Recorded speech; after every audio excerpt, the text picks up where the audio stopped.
Palmer. Roger Cook, I'd like to talk to you about money laundering. About what? Money laundering. He was the laundry man. The expert at turning the proceeds of serious crime into seemingly legitimate, bankable cash. And this ruthless gangster was also responsible for the largest timeshare fraud in history, as well as a long list of other serious crimes. Hello. He was one of the most, in fact, dangerous members of organised crime in the UK. He was a money launderer, he was an extortionist, he was involved with some of the worst armed robbers in London. At one time, he was also Britain's richest criminal, his £300 million fortune equal to that of the Queen. The authorities seemed unable to stop him. Then, in June last year, just moments after this CCTV footage was recorded, John Goldfinger Palmer was shot dead by a professional hitman. We've learnt that Palmer's criminal syndicate was so powerful it had infiltrated the criminal justice system at every level, corrupting police officers, customs officers, prison warders, and even staff at the Crown Prosecution Service. And we can reveal for the first time that he was under surveillance by intelligence officers working from a remote RAF base in Cumbria. And that top-secret operation ran for 16 years, right up until his death. We knew what police officers he had in his pocket, what other criminals he was mixing with and using for various criminal enterprises.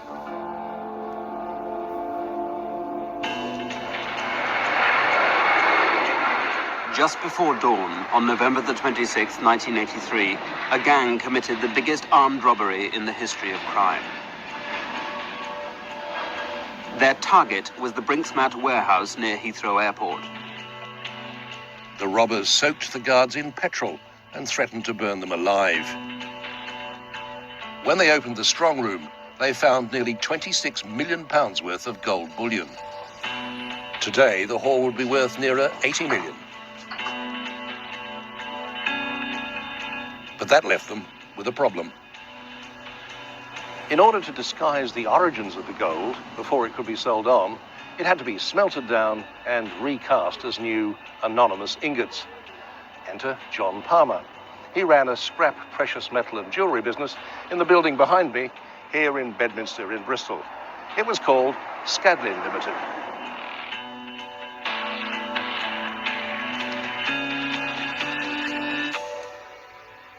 The Brinksmat gold was then taken to Palmer's country house at Lansdowne near Bath. He had a smelting shed in the grounds. £13 million worth of gold was melted down here, around half the stolen loot. And that's how he got the moniker Goldfinger. Roy, good to see you. Hello, Roger.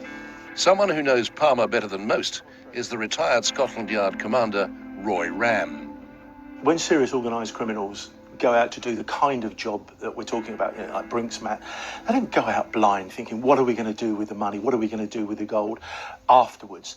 They would have known Palmer before the robbery. They did not fall upon Palmer by accident. So he was involved from an early stage? I think he was.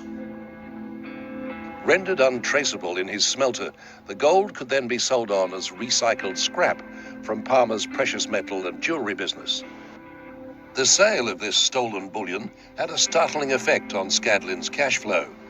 A tidal wave of money surged through this modest branch of Barclays in Bedminster, the bank Scadlin's used. In 4 months, Palmer's staff withdrew £11.5 million in cash from here. There was so much of it, they used cardboard boxes to carry it out. At one point, the branch ran out of money, so the Bank of England had to make a bulk delivery of £50 notes to bail it out.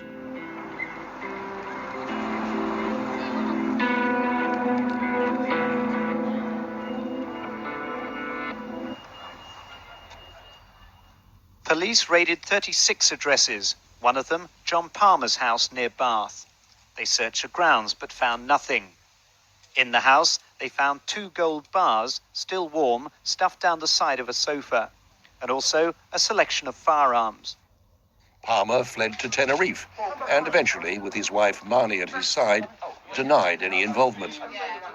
I'm completely innocent of any thing to do with this so-called Matt Brink bullion ride.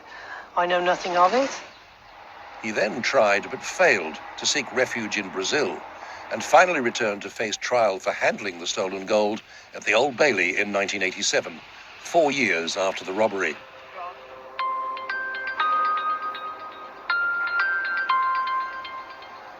After a 3-week trial here, the jury found Palmer not guilty.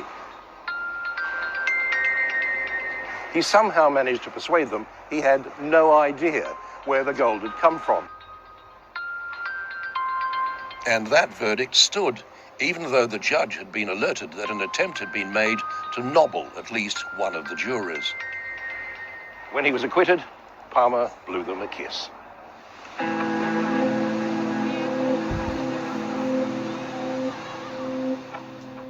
He was then free to return to Tenerife, where timeshare developments were beginning to make big money. Using some of his ill-gotten gains, he was determined to cash in.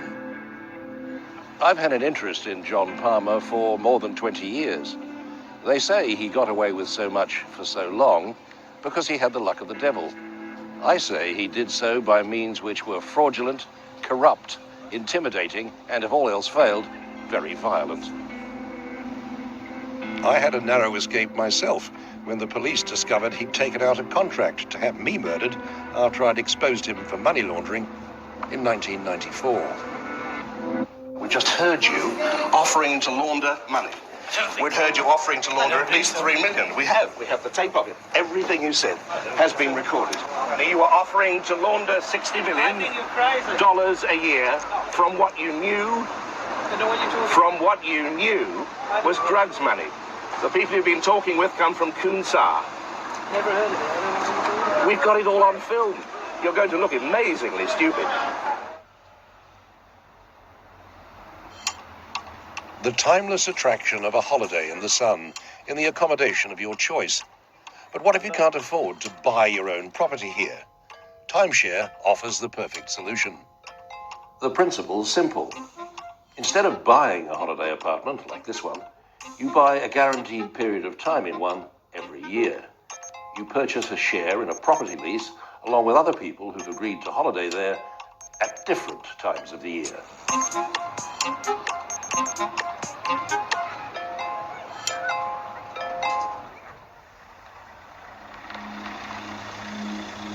Palmer took this idea and corrupted it, becoming the biggest private landowner on Tenerife in the process. He sold the same timeshare slots multiple times. He sold developments that had no planning permission and some that were not even built. Brian and his wife Linda were tricked into buying 2 of his timeshares, one at Lagos de Fanabe and the other at Island Village. Our apartment was that apartment there, which overlooked the pool. What they said to us was, if they couldn't sell Island Village within 6 months, we'd get our money back. But that didn't happen. I was absolutely livid. So we ended up with 2 timeshares and 2 lots of maintenances, which was, in them days, was a lot of money. Bernard and his wife Cynthia fell for the same trick. I was very angry, very, very angry about it. The next time we went to Tenerife, we went up to see them, and of course, excuses were that the man that you saw is not here, he's away, and we don't have anyone else to talk to at the moment. They got precisely nowhere, and for John Palmer, the money kept rolling in. But if you dared to complain, the threat of violence was never far away. People had the cars burned or wrecked and things like that. As I've been told, this could be arson and stuff. They're a real bunch of horrible people. I didn't want to complain because I knew what sort of people they were. They wouldn't have taken kindly to anybody complaining about them after you bought the timeshare. They were frightening people. They were.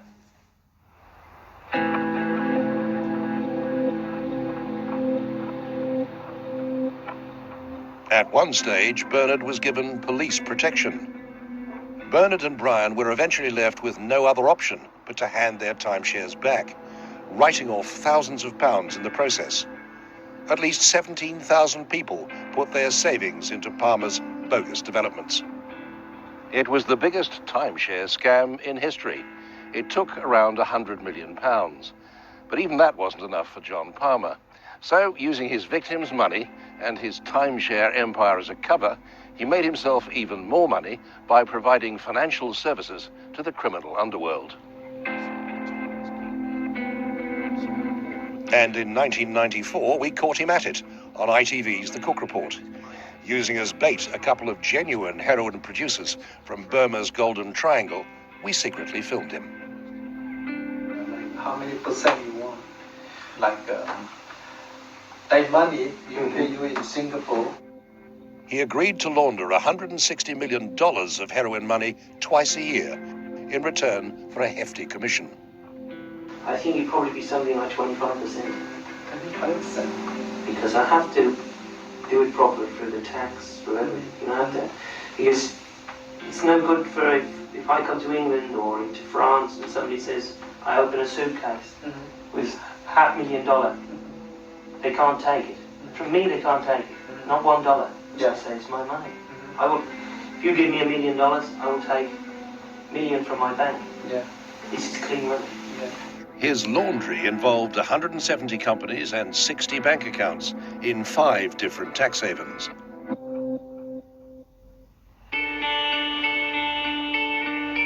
In 1999, 300 miles away at RAF Spade Adam, a top-secret unit run by the National Crime Squad was set up to identify his assets by monitoring his criminal activities. It was codenamed Operation Alpine.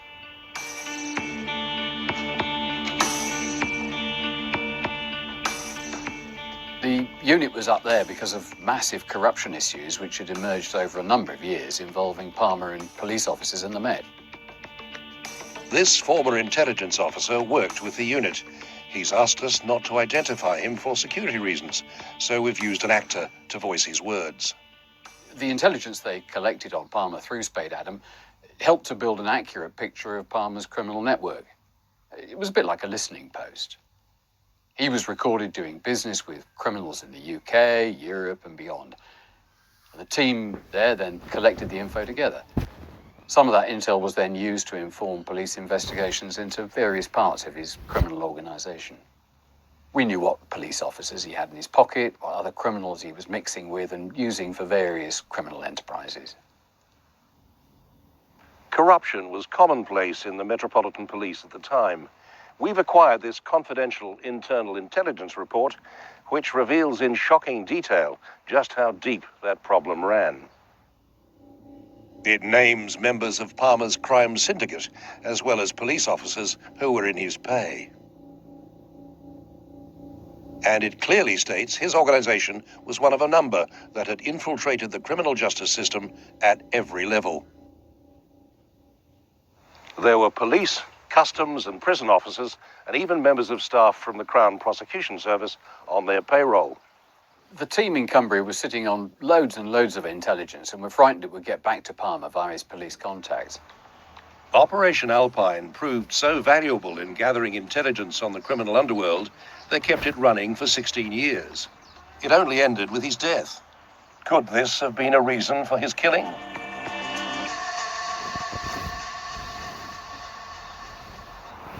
In 2001, Palmer was finally convicted at the Old Bailey for masterminding the largest timeshare fraud on record and jailed for 8 years.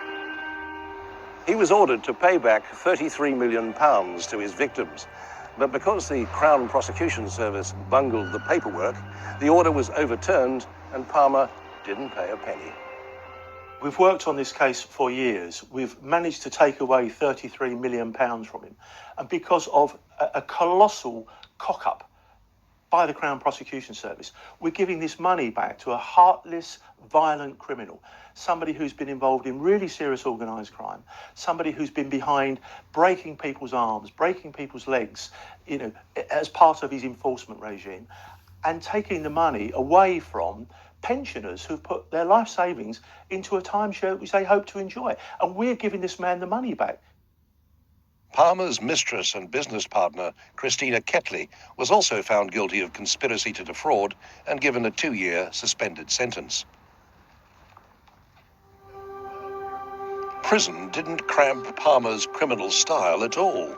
From inside his long Latin cell, he ran his empire from a mobile phone. During his stay there, the Spanish police began their own investigation. According to them, Palmer's empire had grown to be worth over £600 million. Christina Ketley, they claim, helped manage it while he was in prison.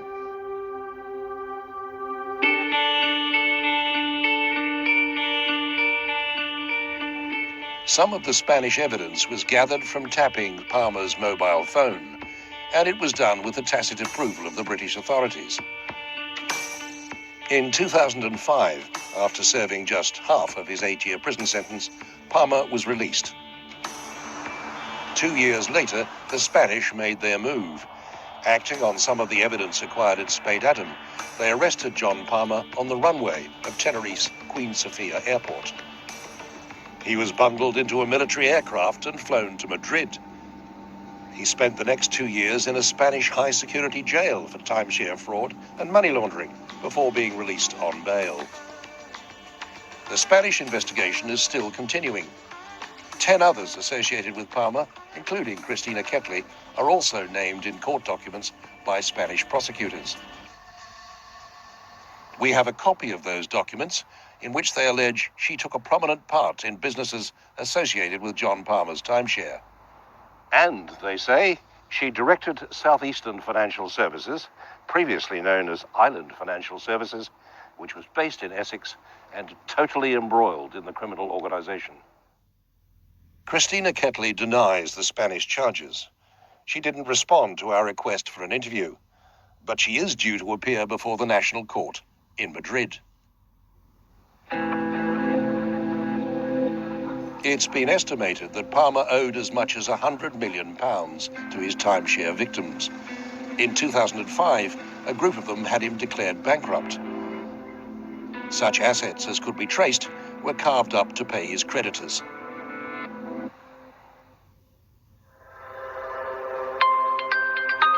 I've come to meet the man whose unenviable task that was.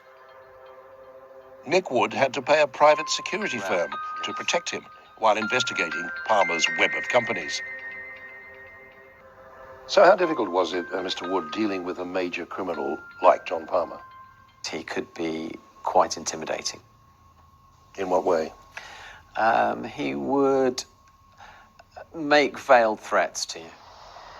When the Spanish police raided his office, they found some guns, ammunition, swords. Have you any idea of just how much money was involved in this? He said to me it was hundreds of millions in cash. He did tell me on a number of occasions he would fly back in his private jet from Moscow and put the money behind the panels in the plane. How important was Christina Ketley in all this? I'm not sure how important she was before he went to jail, but certainly after jail she kept all the timeshare businesses running. She has substantial assets too, which derived from this nasty business. I believe so. Any idea how much? I would have thought over 10 million. Is that something that could be levied upon for the benefit of creditors? Unfortunately, we're unable to do that. Why? Because in order for us to be able to sell the resorts, we had to come to some kind of arrangement with her. So we agreed that some of those assets that were transferred to her, we wouldn't pursue. In other words, Christina Ketley was allowed to keep some assets so others could be sold off.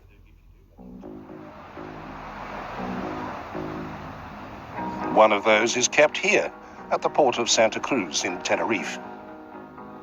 In 2001, it was said to be worth £6 million. 4 years later, it was transferred to her for just £70,000.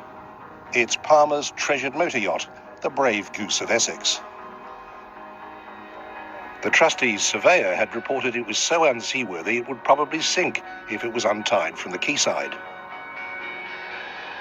I came here not long after that report was done, and I can assure you this boat was no leaking hulk. It looked then pretty much as it does now. And Palmer continued to enjoy it right up until his death.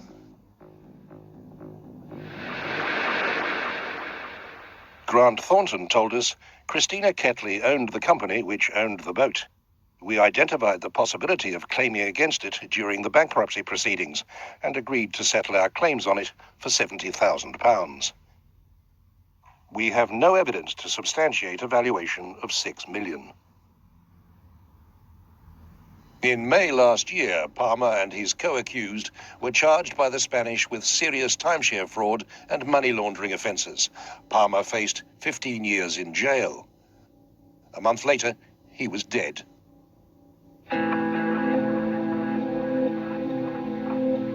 Palmer's last movements were captured on CCTV, minutes before he was assassinated. The hitman shot him 6 times with a .32 caliber pistol. The attack happened in one of the only places on the property, which he shared with Christina Ketley, that was not covered by CCTV.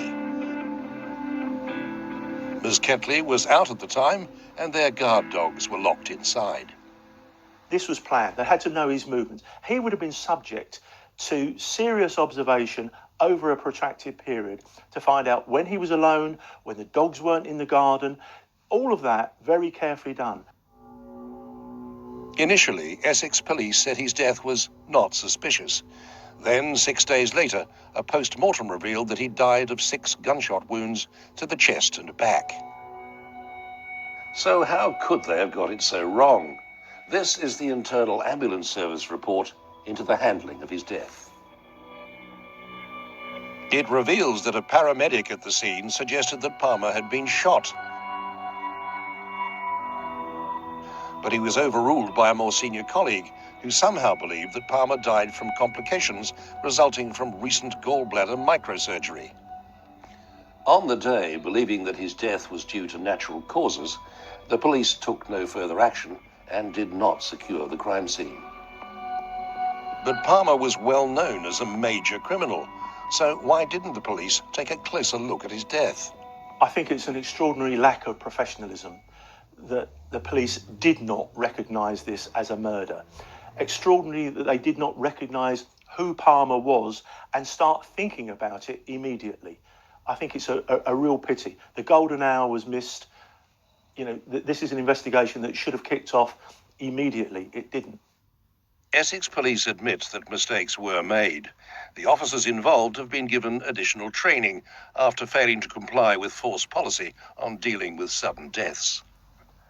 What sort of person might have killed him? What level of criminal? It's a very long list. You know, he is a man who's been involved with some of the most dangerous and violent criminals, not just in the UK, but in Spain and elsewhere. You know, you start to think way back to Brinksmat. Look at the number of people who died as a result of that particular crime. None of them from natural causes. Look at his involvement in Spain, where he clearly had offended, upset lots of serious and organised criminals. I think that it's very difficult for the police investigators now to narrow down the shortlist.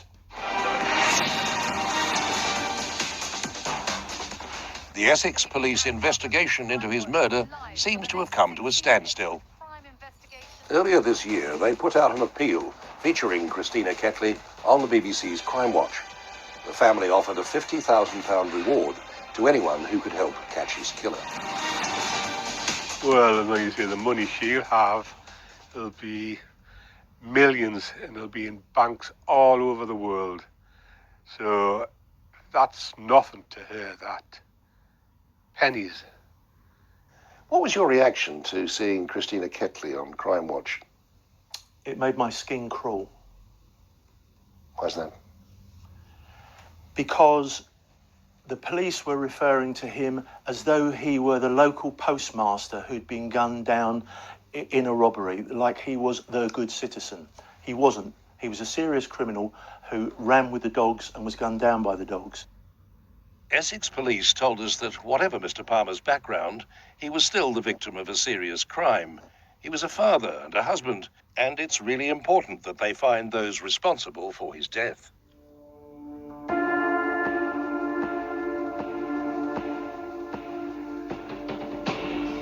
John Palmer played the role of a legitimate businessman all too well. But beneath the slick facade, he was an unprincipled, avaricious, and utterly ruthless man, the head of a highly organized and powerful criminal empire. 33 years ago, he escaped conviction for melting down Brink's Matte gold, having laundered the proceeds through a small branch of Barclays in Bristol. Palmer gambled that no one would notice bundles of cash worth £11.5 million being carried out in cardboard boxes. And no one did. He went on to amass a colossal fortune by means of the world's biggest timeshare scandal, by bankrolling other major criminals, and through an international money laundering operation. The manner of his death was as extreme as was his life. The murder investigation got off to an appalling start, and Essex police have been on the back foot ever since. And the reward for information leading to Palmer's killer has been paid for in part by Christina Ketley, who was herself convicted of involvement in Palmer's timeshare fraud. What can you do about it? I know it's immoral, but that's the way it is, isn't it? We've discovered that for at least 16 years, right up until his death, Palmer was under surveillance. His phone conversations were being tapped and his movements monitored, helping police to infiltrate criminal networks. Such were the concerns about his hold over some Metropolitan Police officers that this was all done from a top-secret location in Cumbria. And yet most of his crimes, from drug smuggling and armed robbery to extortion and money laundering, seemingly went unpunished.